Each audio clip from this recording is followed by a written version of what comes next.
I'm going to introduce you to Douglas Rushkoff, who actually recalibrated my view on the digital world again and again and again.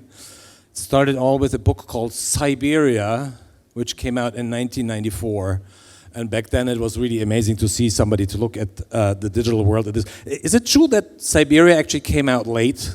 Yeah, I wrote Siberia in 1991. And the original publisher, a major US, now German publisher, canceled it in 1992 because they thought the internet would be over by 1993 when the book was supposed to come out. There was this prevailing view that the internet was going to be like CB radio, Citizens Band Radio, where people had these little, breaker. Remember that? When people had these little truck radios, they thought it would peak and disappear. So it was, for those of us early on the internet, it was an uphill battle to get people to believe that it might actually happen. So this is the first book I read of you, and then I saw all your documentaries for PBS Frontline, which are amazing, and they're well worth checking out online, even if some of them are like 10 years old, and they're still valid and have a point. Again, my name is Andrian Kreye. I'm the Arts and Ideas editor of the Süddeutsche Zeitung, which is a long German name that, whenever I named my affiliation when I was still here, that turned into kind of an impromptu spelling bee.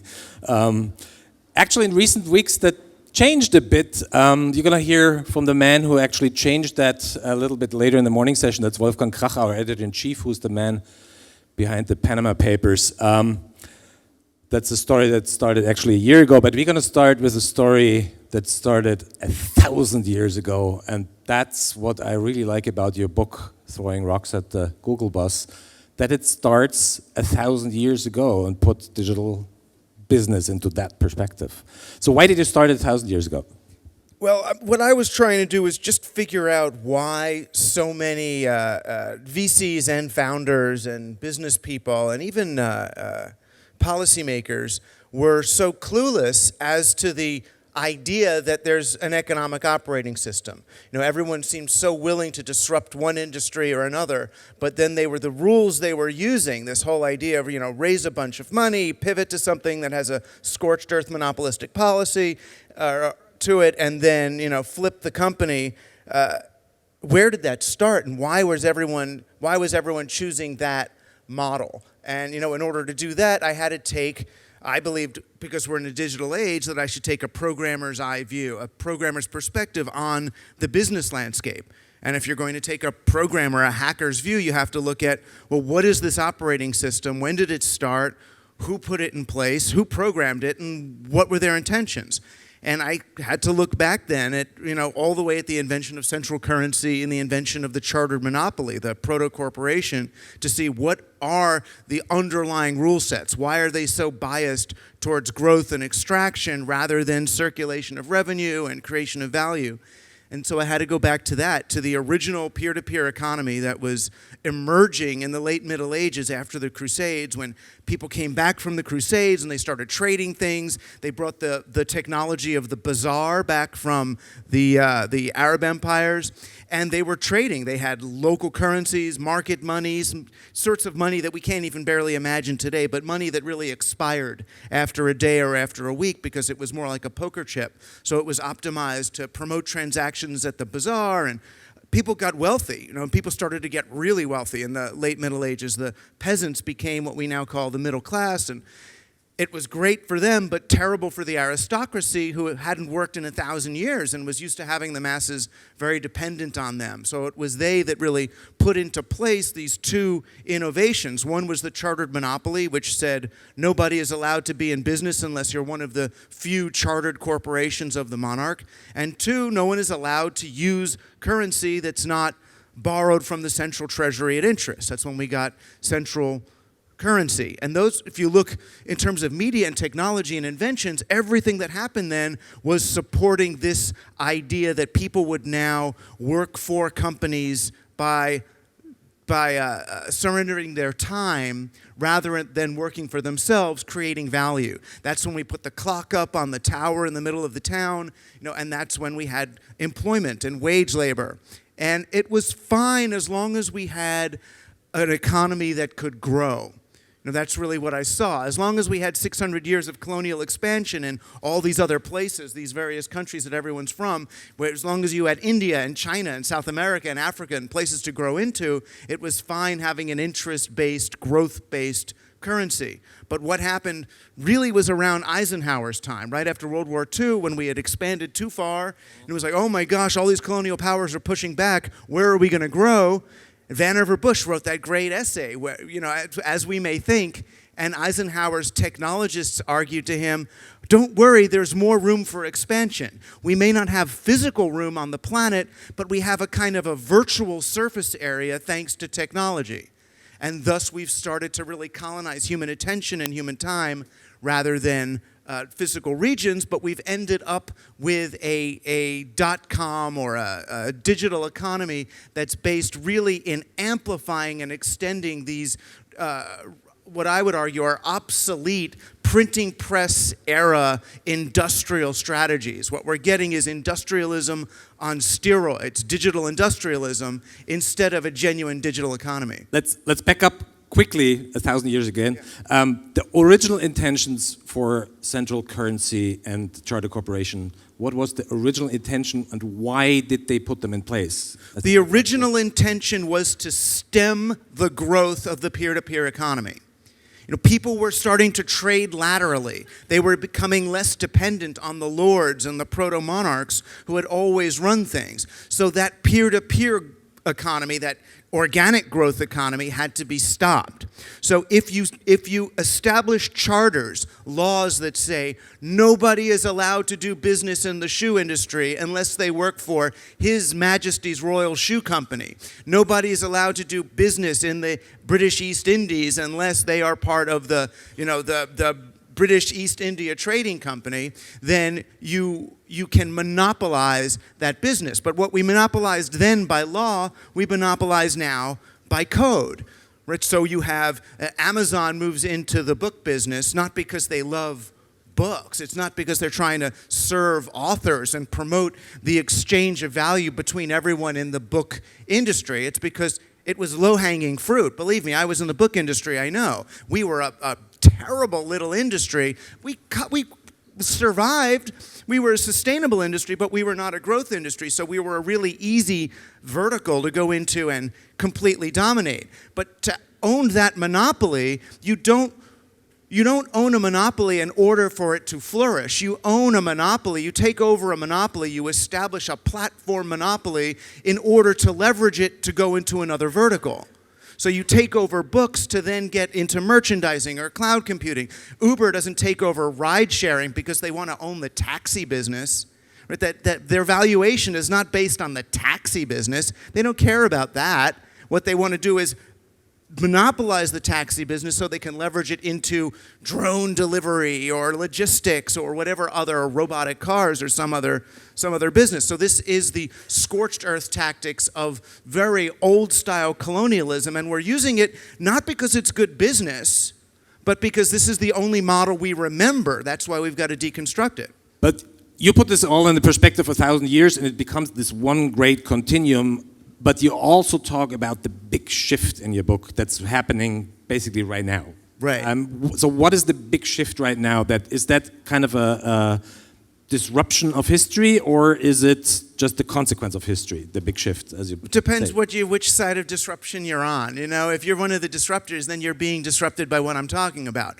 The shift, there's a double shift. I mean, the first shift was what John Hagel at Deloitte discovered, by 2011, and they came up with something called the Shift Index. And what that released to the public was what business already knew, was that for the last 75 years, corporate profit over net value has been going down. That means that corporations are really good at sucking up off all the money off the table, but really bad at deploying it. Right? They had gotten very big, but their ability to make money with their assets has decreased. That's why, GE went from being a washing machine company to being a financial services company. It's why Google has to go from being a technology company to being a holding company, Alphabet, because their ability to make, once you get to a certain size, your ability to make money with money goes down. The only way you can make money then is by doing acquisitions and strange financial instrumentation. So that is on the one hand, that's sort of the bad side. On the good side, we end up with a distributed digital technology which actually allows us to retrieve mechanisms that have been gone for 1,000 years. We can actually refocus. Yes, the net is a big deal, but it's not a big deal for corporate capitalism as we know it. That just amplifies a process that we can see as scorched earth and destroying marketplaces. It's actually an opportunity for the retrieval of peer-to-peer economics. And yes, it looks all cute and sweet like Etsy and Burning Man and all that culturally, because those are just the baby steps. Those are the cultural precursors to an actual a superfluid, lateral economic possibility. But does that have a chance against the current state of business affairs? It either has a chance against the current state of business affairs, or it's what comes and picks up the pieces after this course of current business affairs runs its course. But, I mean, no, right now it doesn't, right? So Twitter, which makes $500 million a quarter, is an abject failure, of course, in the current economy. Of course it is. Because if you make only $2 billion a year off a 140-character messaging app, what the fuck is that? You know, if I grew up, if I was a kid, if my mother was alive today and I had made a 140-character messaging app and I could only make $2 billion a year, could you imagine what a failure my mother would think I am? Right? No, of course, it's a brilliant success, but the problem is, the reason why it's a failure is because it turns out that on this planet at this time, you can only make about $2 billion a year off a 140-character messaging app. That's about what you make. But you're not allowed to do that in a growth-based, digitally steroidal economy like we're in. But quick two questions. I mean, isn't that part of cyclical downturns that always happen? It's all part of cyclical downturns. It's all part of the way our economy works. Well, why does our economy work this way? Because it's an operating system that was put in place by feudal lords trying to protect their empires who've long since left the building. We are running a 21st century digital economy on a 13th century printing press era operating system that doesn't have our business interests or our personal interests at heart. It values capital, but it doesn't value land and labor, the other two major factors of production. That's why it's failing. And it is failing. It's not even succeeding. It's failing to create value for people. That's why they're throwing rocks at the Google bus. But growth was always the basis of prosperity. Growth was not the base. The growth was the basis of prosperity for growth-based chartered monopolies using borrowed central currency. They're closer to the spigot. But what happens in an economy where being closer to the spigot, closer to the money supply, is the unfair advantage, is everyone wants to become a bank. Everyone wants to do financial services. Everyone has to move closer and closer to that because the only one who makes money is the person who's able to sell money. And that's just digital. The great thing about digital is it's let that really spin, right? We're really seeing that happen. And because it's spinning so rapidly now, because it's so obvious, because it's so transparent, we see, oh my gosh, this is actually unsustainable. Not just from a planetary perspective, which it is, but it's unsustainable from an economic perspective because you can't pump money in from the top and expect it to move into circulation. So that's why what I'm arguing is that not just governments and policymakers, but companies start looking at rather than how do we extract value from a marketplace and store it in share price, you think, how do we increase the velocity of money in a marketplace? How do we optimize for velocity rather than optimize for extraction? So then as a company, you think, how can I make the same dollar 10 times rather than how can I take $10 out of the system? I'd love to talk to you a few more hours. I recommend you can read my book, spend a few hours with me that way. This is a really thrilling read. I did it in one sitting. It's really amazing.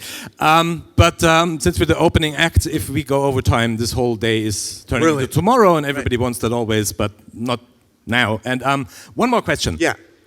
You now wrote a book. Yes. To stem against these digital forces. Can a book like this have an impact? And It came out in March. Does it even already have an impact? Yeah, I mean, look what Chobani just did. Chobani just gave 10% of its shares to its employees between now and IPO.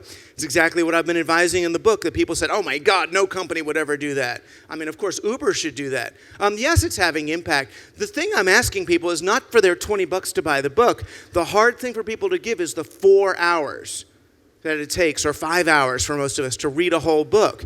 But I can't do it in a tweet. You know, pivoting the entire global economy is going to take more than a system update on your iOS. It actually takes 3 or 4 hours of concentration in order to then move on. I really needed to take people through something. I know it's a long experience by today's standards, but I needed to take people through that length of experience so they could see a number of examples of, well, here's what banking could do, here's what investors can do, so that you can wrap your brain not around a set of specific suggestions that go right to your business, but ways of thinking about business and economics that you can then apply, and that just takes longer to do. There's not a one-size-fits-all industrial age solution to the problems of a distributed economy. That's the beauty of it. There's all of these many small businesses that can network together and then end up creating distributed prosperity. It's just, it takes a few hours to grok it fully.